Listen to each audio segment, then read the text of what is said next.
Alrighty, guys, we are back with Devil's Deal.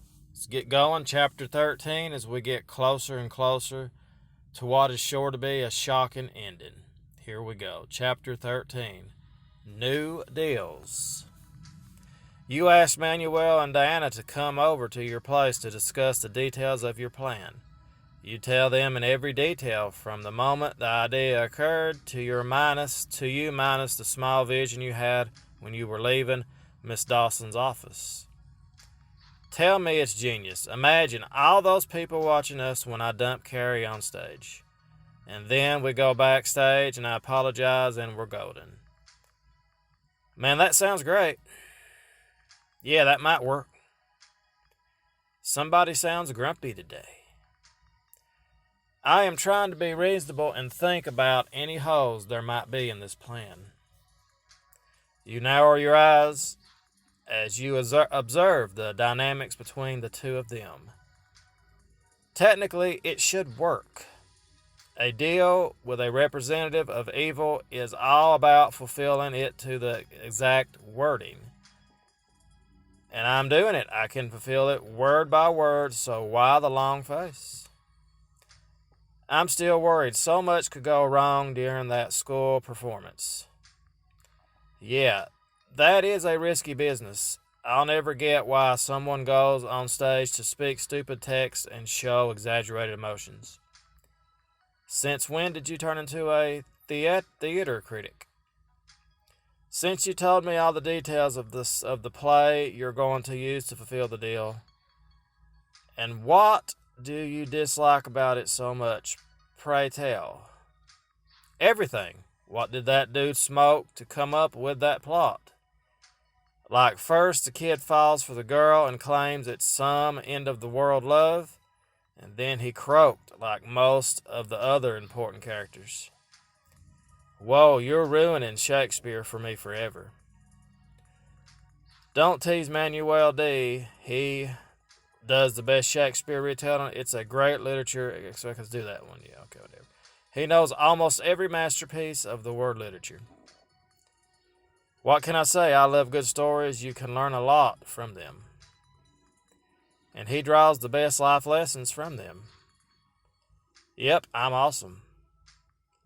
Anyway, enough of literature talk, people. We are in the middle of something. Right, I say we should give it a try, but we've got to be very thorough. Yeah, I'm doing it. Even if it doesn't work, I'll know I've tried it. I feel like a puppet following the script of other people's all the time. It's now time to write my own script. That's my man. If you need a script advisor, just let me know. The two of us being here kind of means that already. Okay, now let's go through the details of your script again. The next day, intent on persuading Miss Dawson to give you another chance, you enter the teacher's office. Read my favorite student. She narrows her eyes at you, and the image from your dream of her from a few nights back flood your mind. You quickly push the memories away and clear your throat. Miss Dawson, I've come up with an alternate script for Romeo and Juliet. Interesting. Why do you think Shakespeare didn't do a proper job? Why do you think Shakespeare didn't do a proper job with the original? She raises her brows and flashes one of her seductive smiles, which breaks through your mental barriers and brings you back to that dream that you've been trying to push away. Is this a tricky question which might define her decision? Times have changed. Let's do that. That's pretty simple. I don't want to sound arrogant, but the dude lived in a completely different time. The world has changed. We don't want young people to die for some infatuation if we can save them. So the greatest love story of all time is just infatuation. Sure, if Juliet lived in our times, she'd want to have a career. She'd date a few dudes before choosing one to marry, and she'd never drink poison. I don't believe that. So what are you saying, Reed? Romeo should dump Juliet and let the girl achieve her dreams and become a strong female role model. Let's think in more contemporary terms, shall we? It's an interesting retelling, but not dramatic enough for the audience. I think I will trust Shakespeare on this matter. He is slightly more experienced as a playwright than you, after all. Not as charming as you, though. Oh, no. I wasn't trying to compete with Shakespeare or anything. I wouldn't mind giving a try to your new reading next year. It will take too much time to do it in this year, and the performance date has already been announced. Got it. Was worth the try. To your surprise, Miss Dawson reaches across her desk and covers your hand with hers. You feel heat flow through your body. Don't look so disappointed. You'll get your chance to dump dear sweet Juliet, just not this time. So I have to wait a whole year? Wow, slightly disheartened after your conversation with Miss Dawson, you proceed with your plan B. You see Felix in the corridor and go talk to him. Hey, Felix, you look good, man. Uh-oh. Not that our last meeting was very friendly, but he could at least say something, anything, instead of frowning and baring his teeth. You've made quite an impressive recovery, I see. I don't give a F about impressing you. And no need for an eye patch, cool. I've had the best doctors. In special terms. Uh-oh, I'm glad to hear that. Whatever, say what you need to and F off. I don't have time for you. How do I make this conversation a bit more further? Congratulate him on his recovery, try to make peace. Let's do that. Man, I'm sorry for that silly scuffle. We both got a bit heated on that day, but I'm truly regret it. How about we make peace and leave it behind us? Oh yes, we'll leave it behind us when I make you feel the same way when you lose one of your loved ones the one you love the most. You shift uncomfortably at the threat. Losing someone you care about has been a threat hanging above your head for a while now. Then I'll take you up on your useless peace offering. Fair enough, I guess. You're free to F off now. Wow, look at this. This guy's awesome. Whoa. How about we tone down the malice a bit? I want to talk business. I want to ask you to give me Romeo's role. You can play Mercer too. It's a more dramatic role, and the audience always loves him. Why the hell would I do that? Miss Dawson said that if we agree between ourselves, she doesn't mind the switch. I won't have you on the same stage with me, let alone hand over the lead role to you. And since you want that role so much, I'm definitely not giving it to you. Whoa, well, that went well, I guess. Come on, Felix, you're a practical man. I know this is not your dream role. How about we try to negotiate? I'd be happy to offer you anything you'd like in exchange. Felix takes several long moments studying your face with his hawk-like eyes. Man, I already regret offering him such an open deal. Fine, I'll agree to swap roles if you give me your muscle car for a ride. What's wrong with your car? It broke down. None of your damn business. This might be the only chance to get that role from him. Haggle with him, send Felix packing. I'm going to accept his terms. I guess I don't have much choice. All right, you can have the car. Huh? No haggling? I see you finally know your place, loser. Whatever, let's just be done with this. But can I really trust this guy? I can still see the hunger for vengeance in his eyes. Maybe he can wreck the car and make everything all right. Later that afternoon, you locate the next person you need to talk to. Hey, Felicia, how's it going? You know what, Reed? You should decide whether we are friends or not. It's getting really confusing. One day you are friends, and then the next day you push me away like we are the worst enemies. That could totally be my line. Friends, definitely friends. Okay, so what do you want? What do you think I want? Something from you? What else would you want? Would you be so eagerly looking for me and be so nice? She might have a point there. Yeah, I guess I do need to ask you for a favor. Shoot. We're friends, right? So don't give me those puppy eyes. Just tell me what you want. Felicia, suddenly happy tone is slightly unnerving, but you know Felicia will always leave space for negotiation. I was wondering whether you'd agree to play the nurse role instead of Juliet, and... No. Let me finish. You didn't even hear me out. It's still going to be a big fat no. Her rejection sounds terminal. You're about to turn around and leave when she points one of her perfectly manicured, sharp, hot pink nails at you and flashes her perfect white teeth. Unless, God, please don't let me sell my soul for a second time. I might consider your offer if you take me on a date, a proper one. Really? Been there, done that. Why do I want to do that? I'm going to accept it. I sense that negotiation is off the table. It's a date. Yeah, it's a date. And make sure it's a hot and unforgettable one. You are asking me to give up a lead role, after all. Well, that was easy. After classes, you and Carrie meet in the lecture room, which has become your secret love nest. Ooh. She climbs on the desk and crosses her legs seductively as she leans forward, revealing a little bit of perfect cleavage. Really? So, I saw you talking to Felicia earlier today. You two look like you were having some sweet chit-chat there. Oh, I forgot I'm dating her. Now I'm going to take... that's going to cause a problem, isn't it? Nothing you should be worried about, sweetheart. We were just discussing the upcoming play, and guess what?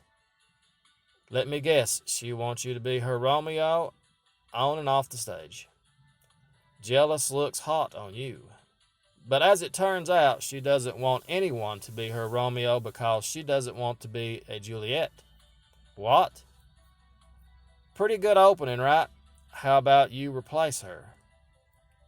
Nah, I wouldn't get my hopes up. I mean, I'd love to, but pigs will learn to fly, and the sun will stop rising from the east before Felicia swaps a lead role for a supporting one. Listen, Carrie, believe in yourself. Why do you always come up with excuses? Your problem is not Felicia or what she wants and doesn't want. Your problem is that Carrie never believes in herself enough to go for what she wants. Hey, sorry, sweetheart, but you need to hear that. Now, put on your big girl pants and go get the role you deserve. Well, when you put it like that, you lean closer and kiss her before Carrie can protest. Looks like the pieces of the plan are falling into place. It does, doesn't it? Once again, you have Manuel over to help you ready for your fake date with Felicia. Man, I can't believe how lucky some dudes get. Girls fly at you like moths, while a great dude like myself never gets any chicks. How fair is that? You don't even leave your garage most days. How are they supposed to meet you, bro? In their dreams, and then they come and find their destined one. If I didn't know better, I'd say you've been reading romance novels. My book expertise is limited only to what you read, and sadly, there are not many romance novels there. Wow, I do my best to fill the gap, man. You better. Now come here. Let's get you pretty for your date. Oh, here we go. I can spend some money now. I think I will. I'm going to go with... I don't like that. That looks pretty good. Yeah, I'll go with this one. I'll do that. Yeah, we'll do that. Why not? Are you sure you're not getting dressed to seduce her or something? Nah, but I've got look the part. You absolutely do. Lucky Felicia. Manuel sighs loudly, and you make a mental note to help your friend with his love life when all of this is over. I don't know, man. I still feel bad. This is unfair to Carrie. She sounded pretty jealous yesterday when she saw me talking to Felicia. What she doesn't know can't hurt her. Oh, it can. You're doing this for the greater good. That counts. When did you become such a philosopher? I'm a gifted guy in every aspect. No arguments there. On a more serious note, though, be careful. From what you've told me, that Felicia chick is quite a lot to handle. So long as you don't cross any borders, you'll be fine. Yeah, that's quite a challenge. But I swear to you, man, Felicia is in the past. Since Carrie and I got serious, I don't want anything to do with other girls. Especially with Felicia. There will never be anything. Never say never, bro. Are you daring me? Nah, just a friendly reminder to keep your pants on. You know we're facing a greater demon here. Right, and I'm not going to put any cards into that one's hands. Okay, the cafe is not very crowded, which makes this date feel even more intimate. Felicia looks beautiful, but then again, a man is allowed a little bit of guilty pleasure, right? You look especially delicious today. Delicious? Am I a dessert for you or what? I wouldn't mind having you for breakfast and lunch, followed by dessert both times. How about we order some real dessert just to make sure I walk out of here in one piece? If that's what you want. Anyway, what do you think about going to my place after this? I do remember a couple of security cameras there, so how about we concentrate on coffee for now? And I don't mind discussing the stage play or whatever else you'd like. Boring. Felicia's hands are all over you. You try shrugging her off, but most of the time you're failing quite miserably. It's a thin line here. I can't push her away before she confirms that she's given up Juliet's role. I think you need to save this date. I don't want to fall asleep here. How about we order some stronger to drink, discuss what happens if I come to your place? I don't know. Let's do the order to drinks, I guess. It's a bit early for a stronger drink. Depends. I'm sure somewhere on this planet it's late evening now. You don't need to get me drunk to get into my pants. Oh, God. You know that, right? So how about we add some flame and you kiss me? It's not a proper date without a kiss, right? Right, I wonder what qualifies as a proper kiss. Kiss Felicia on the cheek, kiss her hand. I'm going to go cheek. Your miserable excuse for a kiss makes Felicia chuckle and shake her head in disbelief. Oh, that's kind of cute, baby trickster. Come on, Felicia. You're disqualifying a perfectly sweet kiss. Creative, of course, but you are not off the hook yet. She runs her dangerously sharp, hot pink claws down your arm, spreading goosebumps across your skin. Oh, God. So what do you say about trying a bit harder to convince me to give up my lead role? Felicia's tongue snakes out wetting her full lips, which are hot pink as her fingernails. Here we go. Before you can pull yourself out of the daze, those full lips crash into yours. Caught off guard, you deepen the kiss, pushing your tongue into her hot mouth. A lot better. Felicia moans a couple of praises without peeling away from your lips. Before your brain can react, you've devoured each other's faces until you're out of breath. As you pull away, the waiter, whom you remember as the ex-clerk at the lottery office, approaches you. That's Kyle. Okay, sir, I am sorry to interrupt your date, but can I please have a word with you? We're in the middle of something here. Kyle slightly flinches as Felicia grits her teeth at him. I'm sorry, miss, but it's really important. You might want to know. Sure, if it's important. You follow Kyle to a more private spot to walk. Kyle shifts from one foot to the other. He keeps his eyes on the floor. Kyle, right? What can I do for you? Nothing, I guess. This time I might be of help to you. I know I should get involved, but I just can't ignore this. You've helped me, and I owe you this much. You don't owe me anything, but now I'm curious to hear what it is. So what is it? A few minutes ago, I saw a guy spying on you. The pervert took photos of you kissing with your date. She's not my date. So, but what does it matter if someone took photos of us kissing? I wonder who it could be. I'm going to have to act dumbstruck and ask for nothing, I guess. But then again, what does it matter? Whose photograph was? If such photographs exist, they're bound to end up on the wrong hands. What if Carrie sees him? I bet Felicia had somebody take them pictures. That's what she's done. Thank you for the heads up, Kyle. I appreciate it. Damn it, how could I screw up like this? That's what's happened. Carrie is going to not Carrie, but Felicia's going to blackmail me again, I bet. Anyway, guys, there we have it. So that's it, guys. We'll see you as always tomorrow. Looks like 14 of 16. Desperate to set your plan into action, you've agreed to lend Felix your car in exchange for his role. What could go wrong with that deal? So we're going to find out next time, people. We're getting closer and closer to the grand finale. So as always, guys, thanks so much for watching. Give the video a thumbs up. We'll see you tomorrow with chapter 14 of Devil's Deal. Have a great day. Toodles!